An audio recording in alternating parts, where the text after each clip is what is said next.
Mr. Azar was a businessman, and one day he was called to go do work down south. He had a big business operation, and Mr. Azar was a religious Jew, and the operation was on Friday. And so he booked a hotel, and it had a kosher hotel, and he was so excited to get his Friday night meal. And he found out that they were booked. There was no food.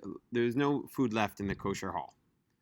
So he was really disappointed because he was really hungry, and he had a hard day. So he went to the hotel next door, a not kosher hotel, just a regular hotel.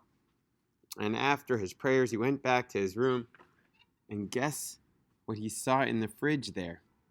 Wine and bread and meat, kosher wine and kosher meat and food fit for a king, fit for an army.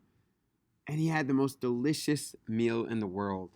And he just looked up to Hashem and said, Hashem, you're giving me a big hug here.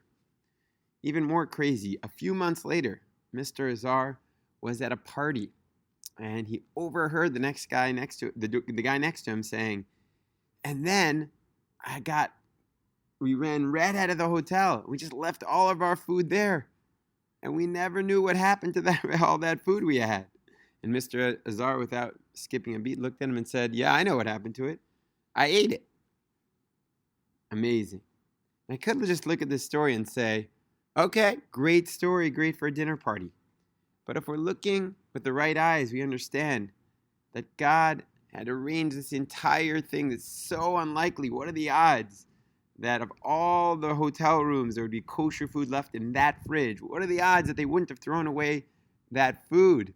All the, cleaning people. And what are the odds that months later, Mr. Azar would find the actual guy who left them the food? There's so many unlikely events happening to get this story to your ears to remind us of Hashem's love when we keep Shabbos. Hashem should bless us to know that whenever we're having a Shabbos meal, Hashem's right there feeding it to us and showing His love to us. Have a beautiful day.